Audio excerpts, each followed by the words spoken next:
علم دین کے لیے بہت محنت درکار ہے. یہ ایسے نہیں آتا کہ آپ درس میں اگر تھوڑا بہت سن لیا, نہیں, من نہ کھو جائیں. آپ کو جنون ہو جائے کہ زمانہ تعلم میں کسی چیز کی طرف جانی ہے, سیکھنا ہے. آپ لوگ جانتے ہیں سید الشریف علی بن محمد الجرجانی رحمۃ اللہ علیہ بہت بڑے عالم تھے. اپنے دور میں سعد الدین تفتازانی جو امام تھے مانی کہ ان کو شکست دی. اب ان کو شوق پیدا ہوا کہ میں نے شرح مطالعہ نظار پڑھنی ہے, پڑھنی مصنف سے, جس نے شرح کیا اسے پڑھنی. شوق قرآن و سنت تو بہت اونچی چیز ہے نا, صرف فلسفہ پڑھنے گئے. مولف بہت بوڑھے ہو چکے, بھویں اوپر اٹھا کر دیکھتے تھے. انہوں نے جب بات سننے نے کہا, سید میں ہو چکا ہوں بوڑھا, تو ہے نوجوان, سوال کرے گا میں تجھے مطمئن نہیں کر سکتا. میرا ایک شاگرد ہے روم میں, وہ میری بجائے ہے, میری جگہ اسے سمجھ مبارک شاہ, اس سے جا کر پڑھ. اب بس سید الشریف وہاں چلے, جا کر بتایا کہ میں شرح مطالعہ نظار پڑھنا ہے. انہوں نے کہا نہیں, میرے ہاں یہ شرط ہے کہ اگر کوئی پڑھنا چاہے روزانہ ہر درس کی ایک اشرفی دوں گا. سونے کا کیا امتحان کرنا چاہے بھائی, سونے کی اشرفی.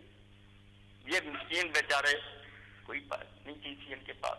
انہوں نے کہا اچھا شاید بات یہ کہ جس دن میں اشرفی لے آیا کروں گا نا, اس دن مجھے سب بتا دیا. جس دن میں نہ ہوں نہیں آؤں گا درس میں. پھر آتے کے پکے, مگر اس بات کی خبر وہاں ایک رئیس آدمی کو ہو گئی. اللہ سبب بنا دیتا. اس نے کہا بیٹا لو اشرفی لے جایا کرو, سبق پڑھو. یہ دین علم پڑھنے کے لیے کتنا شوق درکار, جنون چاہیے. یہ رات چلتے کبھی نہیں آئے گا. میرا آپ تک یہ حال ہے کہ میں کھانا کھا رہا ہوں, ادھر کتاب ہوتی ہے, نئی سے نئی آتی ہے, کبھی لقمہ جو ہے سالن میں لگ جاتا ہے, کبھی ادھر گر جاتا. جنون کیا, گلیوں بازاروں میں چلتے ہوئے پڑھتا ہوں. علم ایسے آتا ہے کہ ہزار میں آپ پر گر جائے گا, گم ہو جائے. اس زمانے میں کسی چیز سے دلچسپی نہ رہے تو اشرفی لے جا کر دیتے رہے, پڑھتے رہے. مگر اب بھی یہ قید لگا دی انہوں نے کہ پیچھے بیٹھنا ہوگا اور سوال کوئی نہیں کرنا. اب یہ بیچارے بے قرار ہوتے, بے چین ہوتے, سوال پیدا ہوتے, مگر روکا ہوا تھا. کچھ دن بعد انہوں نے کہا اچھا بھائی اشرفیوں کی ضرورت نہیں, امتحان صرف کرنا تھا, مگر سوال آپ بھی نہیں تم کر. اساتذہ بچوں کو سوال کرنے دیا کریں. یہ بھی ہمارے یہاں جو ہے کہ نا سمجھا جاتا ہے, کافی بچے نے پوچھ کر لیا, اس سے علم نہیں آئے گا. آپ اس کو ہمت دلائیں, ریئر کریں کہ بیٹا جہاں اشکال پیش آئے, کوئی حدیث نہیں سمجھ آ رہی, کسی آیت میں کوئی شبہ نظر آ, آپ ادب سے عرض کریں, بے ادبی گستاخی نہیں, پوچھیں. اور اس کے لیے آپ موسیٰ علیہ السلام اور حضرت خضر علیہ السلام کا واقعہ پڑھتے ہیں. امام بخاری نے اسی کا حوالہ دیا کہ کس طرح علم کی تلاش میں انہوں نے لمبا صبر اور کہا کہ امر یا حکم, کئی صدیاں بھی مجھ کو چلنا پڑے گا, جاؤں گا, علم ضرور حاصل کروں گا. نبی ہوتی تو اس لیے روکا نہ کریں. جب آپ بچوں کو سوال نہیں کرنے دیتے, وہ خلجان اور اشکال ذہنوں میں رہ جاتے ہیں, اور ہو سکتا ہے انداز جا کر وہ کانٹے ان کے لیے الحاق کا سبب ہے, وہ دین سے کر جائیں. ان کو بڑی آزادی کے ساتھ سوال کرنے سے پوچھیں, بغیر پابندی تھی. ایک دن وہ مبارک شاہ گھوم رہے تھے ہاسٹل, انہوں نے دیکھا کہ ایک لڑکا رات کے وقت پڑھ رہا ہے, شرح مطالعہ نظار کہہ رہا کہ مصنف نے یہ کہا, شارع نے یہ لکھا, اور ہمارے استاد صاحب نے یہ کہا, مگر میں یہ کہتا ہوں اپنی رائے پیش کر. تو جب انہوں نے مبارک شاہ نے سنی یہ بات, کان لگائے, تو واقعی انہیں معلوم ہوا کہ نہ میرا خیال صحیح ہے نہ مصنف کا صحیح. سب بات تو یہ بچہ جو کہہ رہا ٹھیک تو ہوئی. صبح انہوں نے پوچھا کہ اس کمرے میں کون ٹھہرا, وہ بتایا گیا کہ وہ علی بن محمد الجرجانی ہے. انہوں نے صبح کہہ دیا بیٹا سب سے آگے بیٹھا کرو, پوچھا کرو. میں نے کئی اساتذہ کے بارے میں یہ محسوس کیا کہ وہ تیاری نہیں کرتے, خود مطالعہ نہیں کرتے, جو درس کے زمانے میں کتابیں پڑھ لی اس کو ہی کافی سمجھنے والا کہ ظلم ہے, بالکل ظلم عظیم ہے کہ وہ جب کلاس میں آتے ہیں انہیں اتنا مسلح ہونا چاہیے, اتنی شروع پڑھی ہوں, تفاسیر پڑھی ہوں کہ وہ لوگوں کے سوالوں کا سامنا کرنے کے لیے تیار, اور فراخ دلی سے کہیں کہ بیٹا مجھے خوشی ہوگی آپ پوچھیں, جو سبق ہے وہ تو ہے ہی, آپ پوچھیں تاکہ آپ کے علم میں جاؤ, مگر یہ نہیں کرتے. سندھ میں ایک شخص اسی طرح درس حدیث دینے لگا. اب مشکات شریف میں یہ روایت آئی کیا موضوع سننا کہ جو عورت بچی کو زندہ دفن کر دیتی وہ بھی جہنم میں, اور وہ بچی بھی جہنم میں جس کو زندہ دفن کیا. چھوٹی چھوٹی بچیاں آپ جانتے ہیں زمین میں گاتے تھے. وہ ایک شخص سن رہا تھا, اس نے کہا مولانا یہ عجیب بات ہوئی کہ بچی کے ساتھ ظلم بھی ہوا, اس کو زمین میں دفن کر وہ بھی تو اس میں چلے گی, اور دفن کرنے والی تو جانی چاہیے چل وائدہ موضوع کو. آپ اس عالم نے جواب کوئی نہیں دیا, نہ اس کے پلے تھا, صرف یہ کہہ دیا کہ آئندہ سے میرے درس میں نہ. تو اس نے خط لکھا مولانا مولوی رحمۃ اللہ علیہ کو، میرے ساتھ یہ ہوا. تو مولانا نے کہا کہ جو لوگ اتنی اہلیت نہیں رکھتے کہ لوگوں کے سوالوں کا جواب دے سکے، انہیں کس نے کہا کہ وہ درس حدیث دینے کے لیے بیٹھ جائیں. تو اساتذہ جو ہیں یہ بھی انبیاء کے وارث ہیں. ان کے پاس یہ سارے بچے امانت، ان کو چاہیے پوری تیاری کریں. وہ نہ ہو، میرے ہیڈ ماسٹر سے ریاض حسین صاحب اللہ رحمت فرمائے، انہوں نے بیان کیا کہ میں کسی زمانہ میں ADI لگ گیا، انسپیکٹر اسکول تو گیا، ہائی اسکول کے ارمال. تو ایک PT ماسٹر تھا، ٹریننگ کرا رہا تھا ڈرل. تو اتنا بے علم تھا کہ اس نے بچوں سے کہا کہ بچوں چپ رہو، میں تمہارا جسمانی باپ. کہنا تو روحانی باپ تھے، اس نے جسمانی باپ کا. اور ایک کلاس میں گیا، اردو کی کلاس تھی. اب بچوں نے نظم پڑھنی شروع کی تو انہوں نے پڑھا. ایک شکرا تھا کہ جس کو شاید بن بھوکا رہتے ہو گئے تھے 3 دن.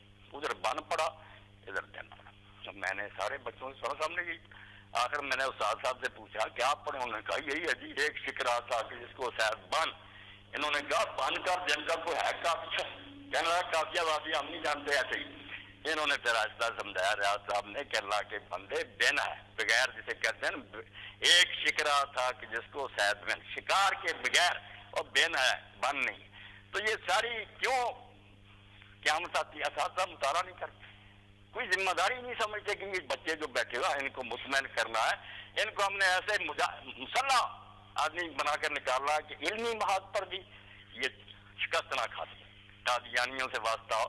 میں نے کئی بچے انہیں اپنی مدارس کے دیکھے کہ وہ قادیانیوں کو چنگل میں پھنس گئے تھے. ان کے ساتھی نے کہا بھائی بچنا ہے تو مولانا اسحاق صاحب کے پاس جائیں. وہ کہنے لگے وہ کون ہے؟ کبھی ان کا نام نہیں آیا اشتہار میں، اور کہنے لگا بچنا وہی. میرے پاس گئے، میں نے سمجھایا. پھر وہ کہنے لگے آپ ان سے بات کریں گے؟ میں نے کہا ٹھیک ہے. تو پھر یہ مصطفیٰ آباد جو ہے یہاں سارے وہ قادیانی رات کو اکٹھے ہوئے. ان کے مربی بھی تھے، ذرا کے شہر کے خطیب بھی تھے. میں بھی آ گیا اور ساتھی بھی آ گئے. یہاں بات ہوئی، ہاتھ کھڑے کرے. کہنے لگا آپ ربا جائیں گے؟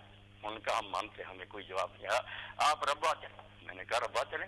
وقت لے لیا، 2 کاروں پر ہم گئے. اور جو سارے ملک میں تھا ارشاد کے انتظار ہے نا، وہ احترام کیا کئی مرتبہ پھر بھی میں میرا دوست. تو علم ہونا چاہیے بھائی، ایسا علم آپ کے بھائی عیسائی آ جائے سامنے، ہندو آ جائے، یہودی، آپ ان کے مزاج سے واقف ہو، ان کی ترجیح جانتے ہو.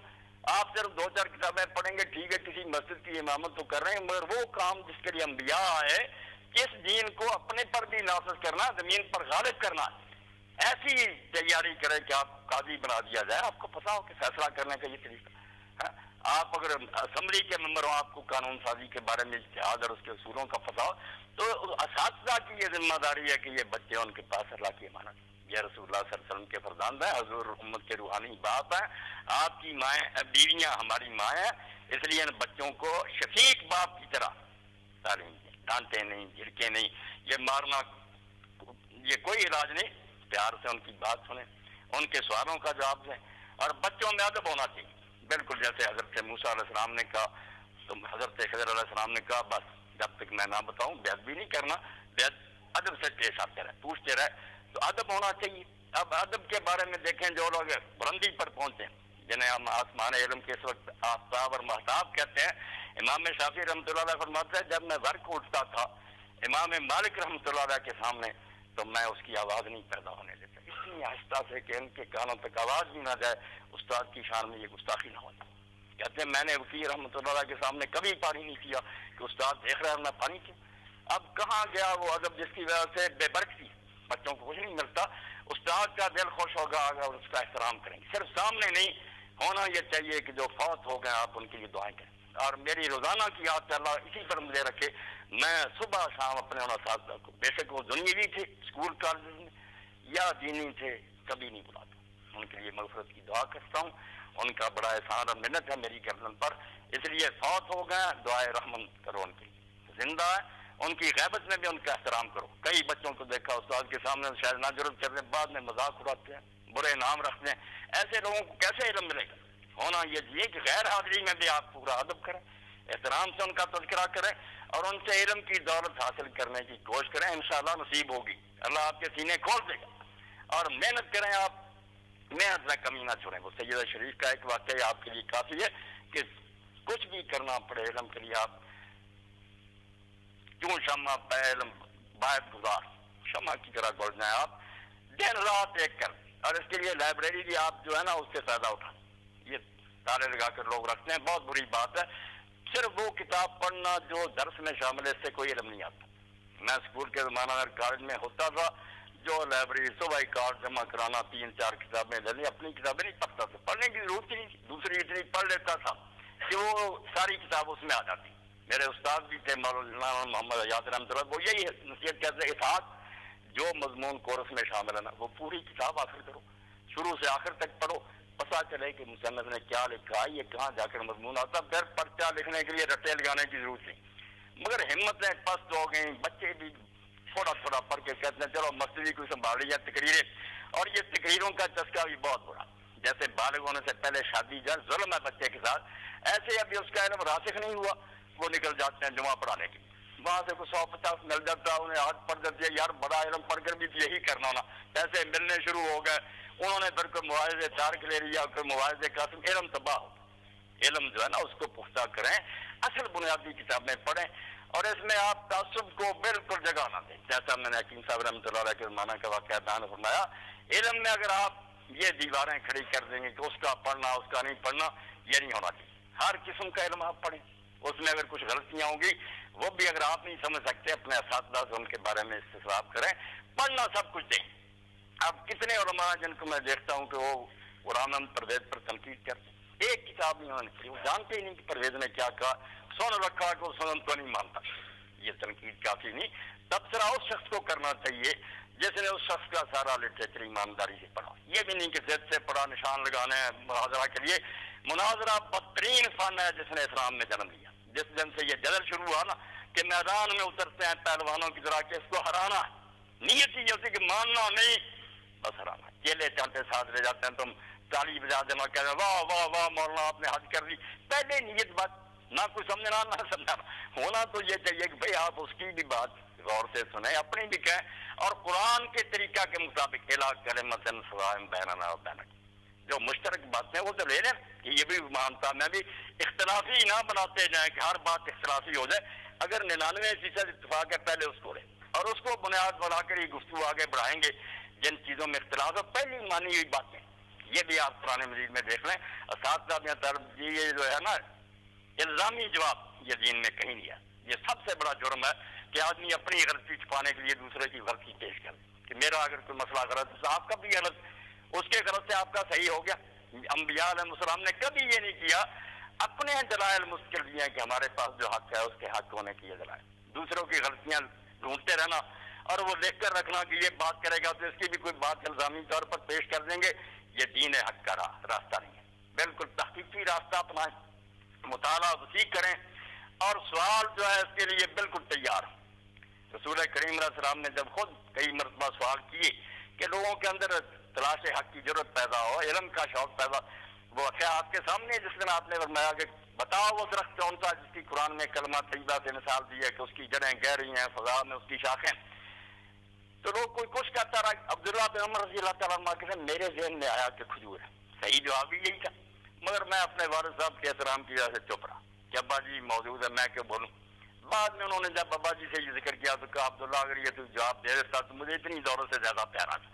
تو بعد میں نبی علیہ السلام نے تو سوال کرنے چاہیے اساتذہ کو بھی, تاکہ بچے اس کے لیے تیاری کر کے آئے, مطالعہ کرے.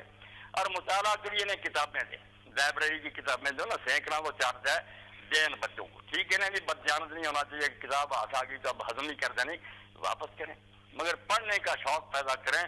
جوں جوں پڑھیں گے آپ کو ایسی لذت آئے گی جس کا کوئی اندازہ نہیں. جیسے کئی نیک لوگ کہتے ہیں کہ ہمیں ایک لفظ کی لغوی تشریح جب معلوم ہو جاتی, ڈھونڈتے رہتے ہیں کہ لغت میں اس کا کیا جب وہ تحقیق مکمل ہوتی تو حکمرانوں کو کسی ملک کے فتح ہونے کی اتنی خوشی نہیں ہوتی جتنی ہمیں ہوتی ہے. مسئلہ حل ہو گیا. مگر یہ شوق پیدا ہوگا جب آپ پوری توجہ سے علم کی طرف لگ جائیں گے.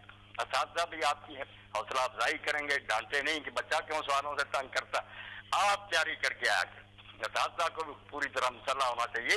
وہ 2-4 کتابیں جو کئی زمانہ میں پڑھی اس پر نہ رہیں. اللہ کی مہربانی سے شروع بہت ہیں, لکھنے والوں نے بہت کچھ لکھا.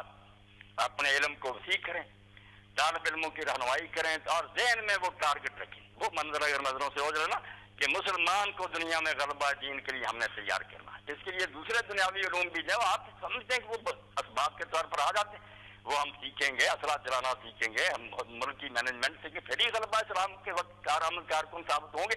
وہ بیکار نہیں علوم، مگر اصل علوم جن کی اللہ رسول نے تعریف کی ہے نا، اب لوگ ان سائنس اور دوسرے علوم پر ان کو منتظر کرتے ہیں، یہ بھی زیادتی ہے۔ ایسا نہیں، ان کے لیے اور باتیں بہت سے دلائل ہیں۔